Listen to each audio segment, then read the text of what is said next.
Hey guys, Super Horror Bro Mike here, and in today's video we explore haunted animatronic halls as we take a look at the story of Five Nights at Freddy's fan game, Juniors, with a walkthrough of the main story, a theory as to what the cryptic ending is all about, and a look at the various animatronics and their designs. This is the story of Fnaf Juniors Explained, so sit back, relax, and let's get started.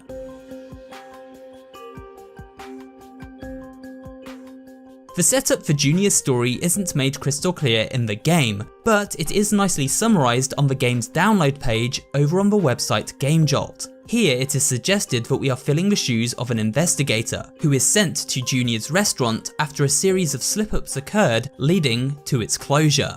The investigation company feels that something is afoot, and it's up to our unfortunate hero to uncover what that something is. Suffice to say, they probably didn't think they'd be dealing with haunted killer animatronics. While sleeping, the investigator, who for now I will simply refer to as the protagonist, finds himself in a dark limbo-like dimension. He quickly begins to panic, believing himself to be dead. At that moment, a small white bear emerges from the darkness and introduces himself.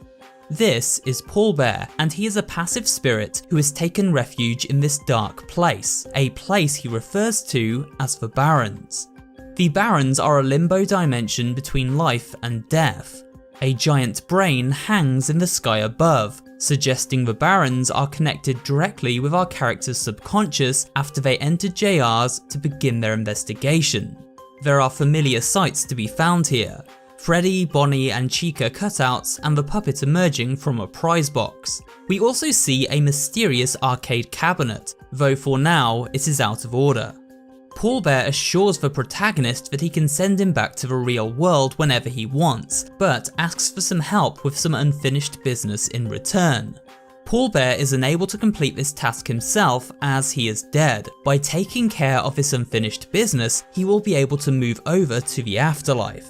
Paulbear even offers to help out in our investigation, and so a partnership begins, the protagonist agreeing to meet Paulbear once more the following night.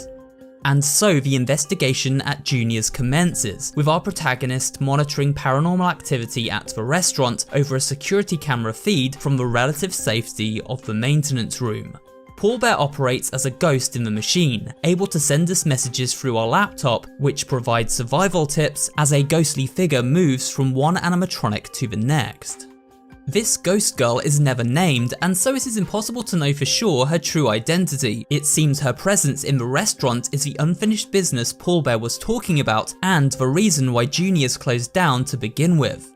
He tells us he has been hiding from this ghost, who will take his soul if she locates him. And so, a mission to exorcise this malicious spirit commences.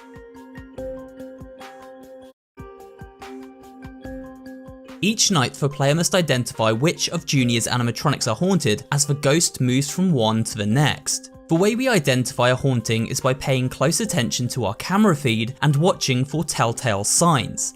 For example, if an animatronic enters a room and the lights begin to flicker, or a human handprint appears on the camera lens, then we know the ghost is present. However, the ghost has a few tricks up her sleeve.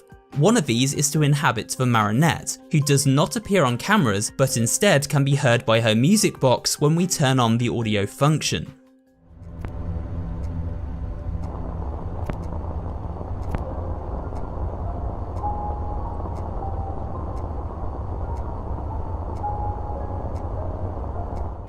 Likewise, the ghost can haunt Balloon Baby, who only appears as a glitching icon on our laptop screen.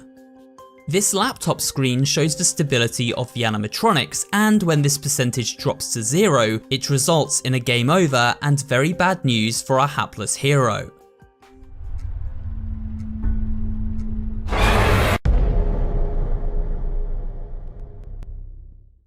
To avoid a sticky end, we must periodically call non-haunted animatronics down the conveyor belt to the maintenance room and then repair them by installing a fresh battery pack.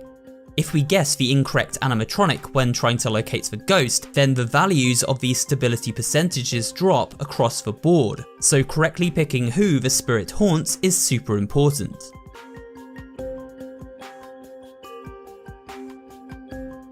Now let's take a quick look at each of the animatronics encountered during the first 5 nights of our investigation. Fnaf Juniors has a menu page accessible after completing the game with detailed character descriptions for each of the terrifying designs. These read as follows. Freddy. This iteration of Freddy is much taller and lankier than most. He's rocking his iconic top hat and bow tie, but both are outfitted with a plaid material. Bonnie. Similar to Freddy, this iteration of Bonnie is much lankier than most other designs. He's been given a pair of stylish glasses and his colour has shifted from a dark indigo to a tealish shade of blue. Chica. This iteration of Chica is not themed around food, but rather sleeping. She dons a nightgown, a sleeping cap, and her cupcake has a binky. How adorable. This pirate-themed iteration of Foxy is withered to maintain that iconic look that everyone loves. We wanted to push that theme a little further with the inclusion of lots and lots of piercings. Balloon Baby. This iteration of Balloon Boy isn't a boy at all, he's actually a baby, hence the name. In an attempt to capture that eerie vibe, his face was made more doll-like. As always, he's holding his balloons and wearing the iconic propeller hat. The Marionette. With her lengthy, spindly body, this iteration of a marionette or puppet is more ragdoll-like. She's also been given a nose and a set of ears to add to that creepy doll look that made her so iconic in Five Nights at Freddy's 2.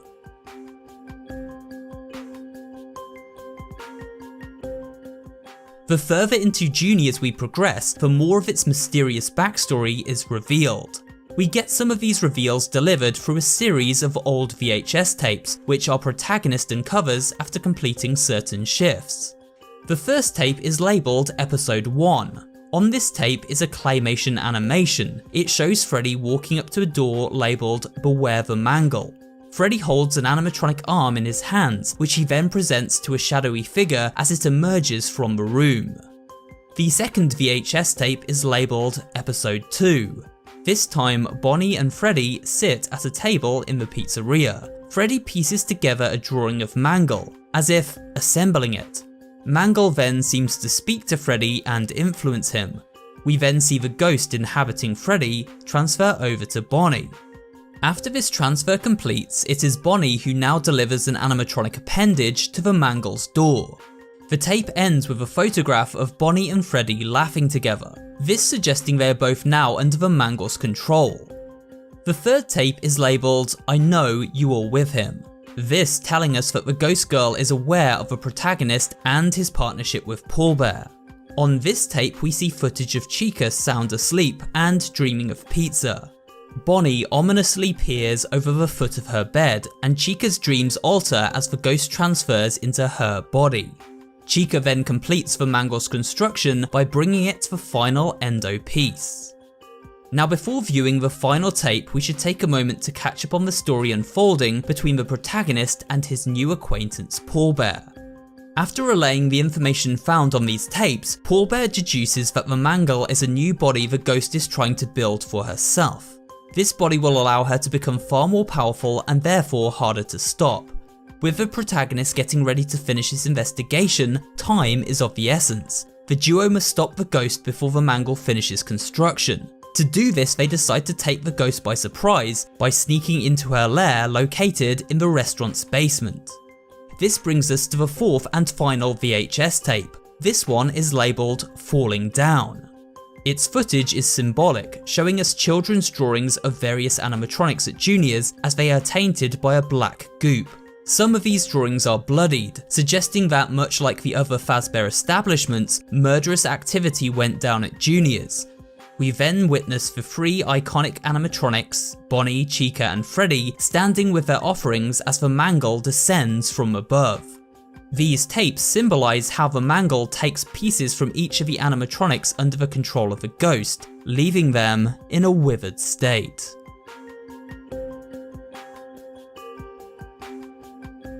Paulbear knows of a secret entrance leading into the basement, and so our protagonist takes it into the heart of darkness for a final showdown with the Ghost Girl. Longtime Fnaf fans will recognise this setting and the gameplay mechanics. They are lifted from Five Nights at Freddy's 2. this telling us the location of Junior's is the same location as Fnaf 2, and therefore also the same location as the original restaurant, Fredbear's Family Diner. Important points to keep in mind as we move into the theory portion of this video. In this basement we encounter the withered animatronics, their parts used to create the Mangle midway through this night. As with Fnaf 2, when these animatronics show up, we must hide behind the Bonnie mask. Balloon Baby can also disable our flashlight if we don't keep an eye on him, and this flashlight is needed to keep Foxy at bay as he appears down the hallway. Finally, the music box must be wound to avoid a nasty jump scare, courtesy of the puppet. After these animatronics have merged with the Mangle, she takes over the fight during phase 2, in combination with the ghost who appears on various camera feeds in an attempt to break the cameras and our light. Mangle is able to look into the room using her owl tail, so we must hide behind the Bonnie mask whenever this occurs. If Mangle shows up down the hallway, she must be flashed just as with Foxy. To dispel the ghost, we must shine the camera light on her until she vanishes. These mechanics sound simple enough, but this is a tough fight, and balancing power is tricky. Before we head into the final section of this video, and break down the ending of Fnaf Junior's, let's take a quick look at each of the withered animatronics as described in-game. Withered Freddy. During the final act of Junior's, Freddy was torn to shreds, leaving him with only one eye and a massive scar down his right eye. Withered Bonnie. Bonnie's face was torn off by Mangle and used as a mask by the player. Withered Bonnie shares almost identical features to his design in Fnaf 2. Withered Chica. Chica's jaw has been torn apart and ripped open much like her design in Fnaf 2. She probably got the most damage out of the entire cast. Poor Chica. Withered Foxy. In Junior's final act, Foxy takes quite the beating. His left ear is completely torn off. However, he was already pretty withered to begin with. Withered Balloon Baby. Much like Marinette, Balloon Baby's porcelain head is completely shattered during Junior's final act. The cracks on his face reveal a creepy endoskeleton beneath. Withered Marinette. In Junior's final act, the Marinette is completely shattered by Mangle, revealing her horrifying visage. The Mangle. The Mangle is absolutely giant. Over time, the ghost haunting Junior's building built it as her final form, using different pieces of animatronic endoskeletons to create this monstrosity. During the final act, all the withered animatronics hop on a conveyor system, sacrificing themselves to finish the Mangle.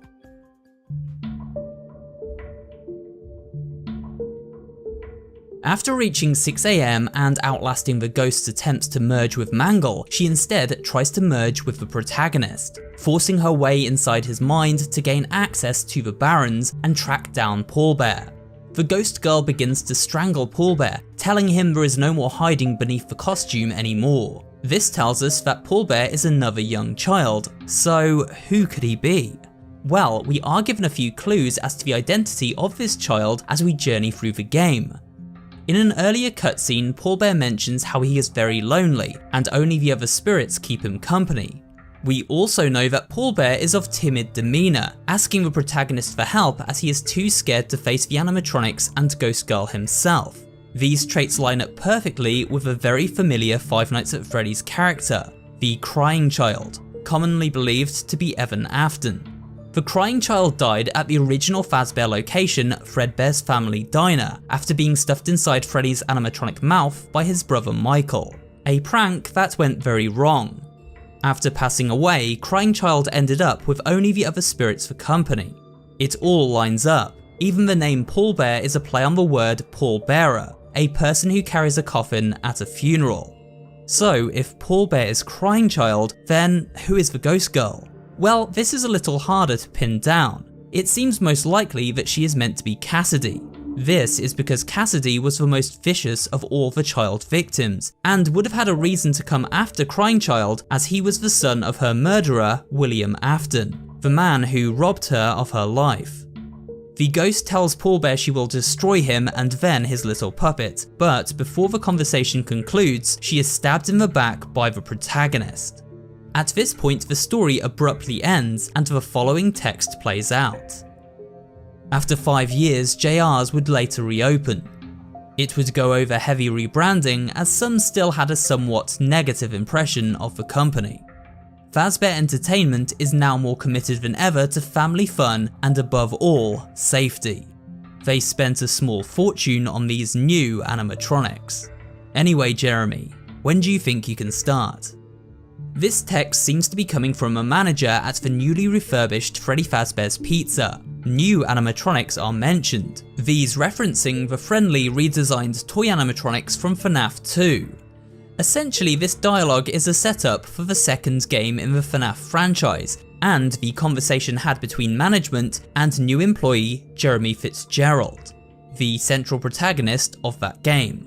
This entire time, Juniors has been the prequel story to Fnaf 2, bridging the gap between the events of Five Nights at Freddy's 4, where Crying Child's demise took place, the murders of William Afton, which led to the birth of vengeful spirit Cassidy, and finally the reopening of a restaurant whereby Jeremy accepted his position of night guard.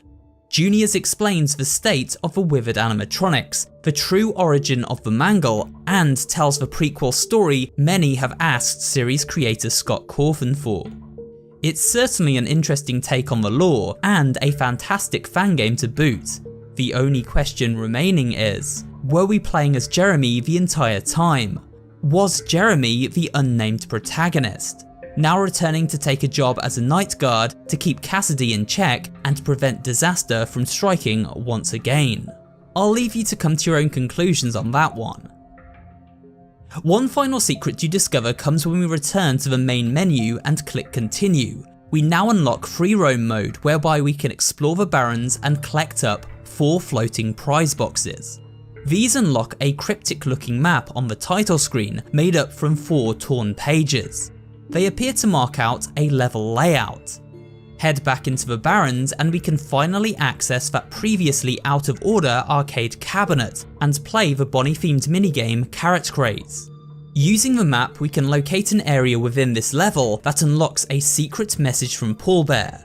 The message reads, "Hey buddy, it's me, Paulbear. If you ever need me for an investigation or whatever, just call me. See you soon." This message suggests that Paulbear's fate was a happy one, and by extension the child spirit within that suit ended up escaping the ghost, ready to be called upon should ever the occasion arise. And with that, we come to the end of this look at the story and animatronics of Fnaf Juniors Explained. I hope you found this video both entertaining and informative, and if you did, remember to leave a like, comment down below, and of course subscribe for more horror related content. Thanks for watching, and I will see you on the next video.